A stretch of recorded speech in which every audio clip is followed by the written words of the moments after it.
2009년 8월 5일 프라모델을 만드는 것이 취미인 요시유키는 자신의 블로그에 이런 글을 남겼다.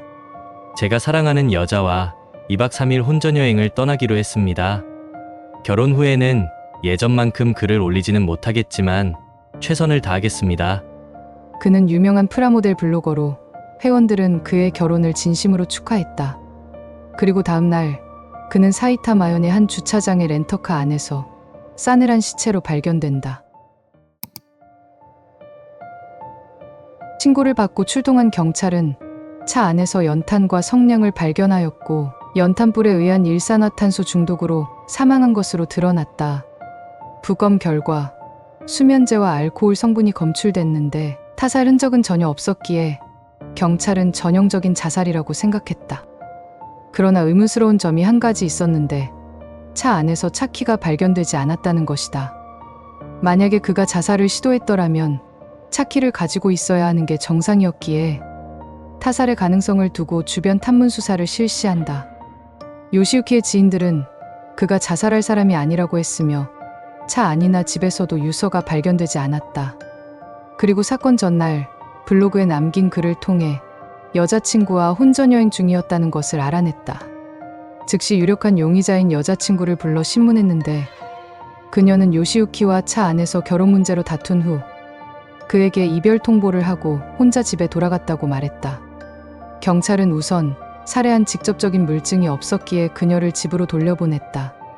경찰은 사건과 그녀에 대해 좀 더 깊게 조사하던 중 이번 사건이 몇 달 전에 발생했던 다른 두 건의 사건들과 유사하다는 사실을 찾아냈다.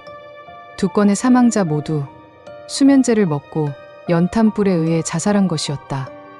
더 놀라운 사실은 사건들 모두 용의자인 그녀와 연결되어 있었다.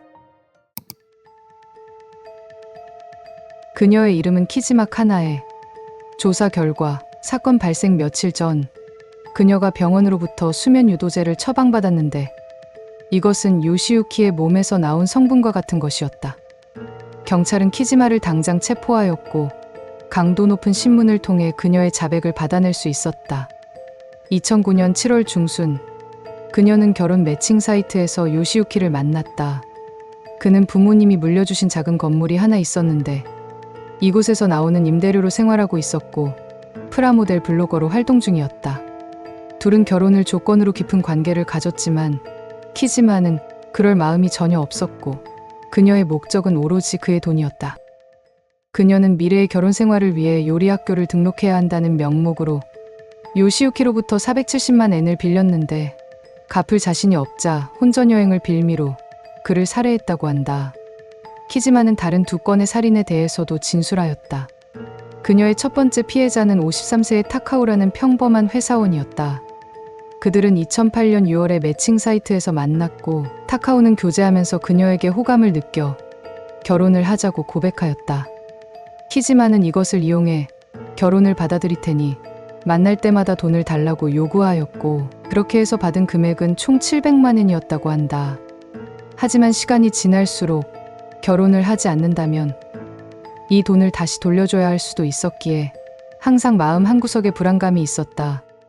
만남이 계속될수록 결혼에 대한 압박은 커져갔고 돈을 지키면서 이 상황을 어떻게든 끝내고 싶다는 키지마의 간절한 마음은 결국 타카오를 죽이기 위한 계획에 이르게 된다. 2009년 1월 31일 그녀는 타카오의 집에서 수면제를 넣은 술을 그에게 먹이고 사전에 준비한 연탄에 불을 지핀 뒤 집을 나왔다.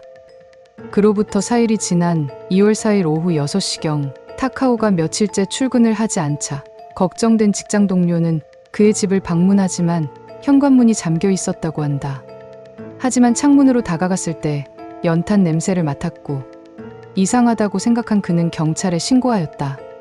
경찰은 타카오와 마지막으로 통화한 키지마를 신문하였는데 그녀는 사건 당일 그의 문란한 사생활 문제로 작별 인사를 하기 위해 만났다고 진술했다.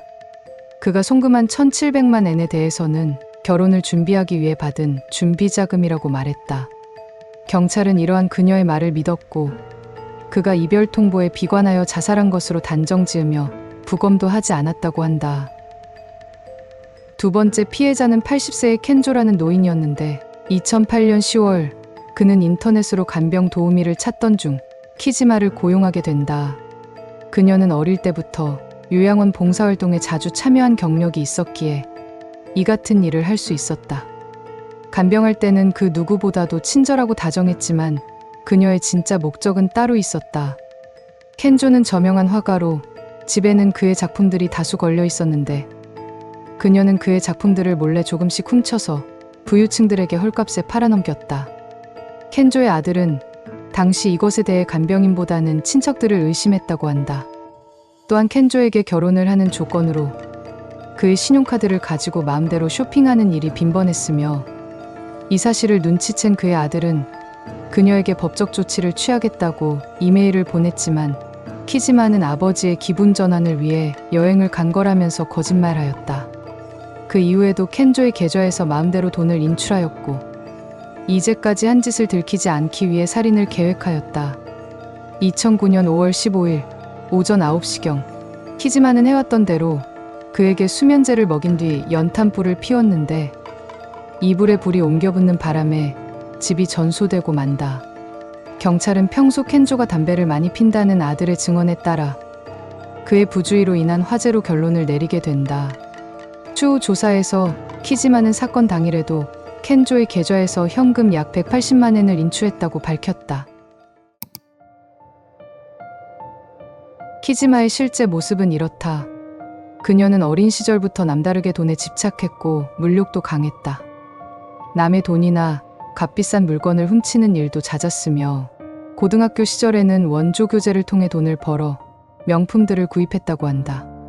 성인이 되면서 독립을 했는데 이때부터 그녀는 본격적으로 결혼 매칭 사이트에 프로필을 올리고 나이 많은 남성들을 타겟으로 사기를 친 것이다. 그녀는 교제 중인 남성들에게 한없이 부드러운 말과 이해를 통해 그들을 매료시켰고 요리도 잘했다고 한다. 결정적으로 키지마는 자신의 외모에 부끄러워하기보다는 자신감 넘치는 태도를 보여줬다고 피해자들은 말했다. 그렇게 그녀는 천천히 관계를 다진 후 결혼을 하는 조건으로 돈을 뜯어내는 지능적인 꽃뱀이었다. 언론에서는 그녀의 100kg이 넘는 몸매와 뛰어나지 않은 미모가 오히려 남자들의 경계심을 풀고 접근하기 쉽게 만들었다고 추측했다. 키지마는 지금까지 20명 이상의 남성들로부터 한화로 약 13억 원이 넘는 금액을 받았다고 한다. 체포 당시 그녀는 벤츠를 끌며 고급 아파트에 살았고 비싼 식재료를 사용한 레시피를 소개하는 요리 블로그를 운영하고 있었다. 조사 과정에서 그녀가 다른 3건의 살인사건에도 연루되었다는 의혹이 제기되었다. 검찰은 키지마가 혼인빙자 사기를 넘어서 연쇄살인까지 저질렀다는 결론에 이르렀고 2012년 4월 사이타마현 지방법원은 1심에서 키지마에게 사형을 선고한다.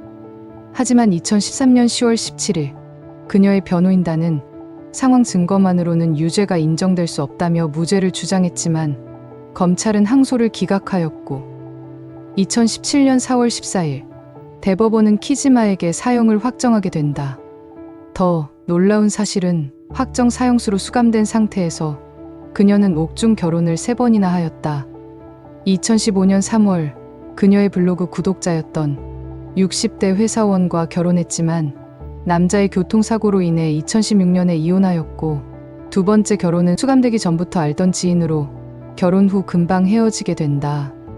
마지막으로 2018년 1월 그녀를 취재하던 신문사 담당 기자와 3번째 결혼을 하였는데 당시 이 기자는 유부남이었지만 아내와 이혼하고 키지마와 결혼했다고 한다.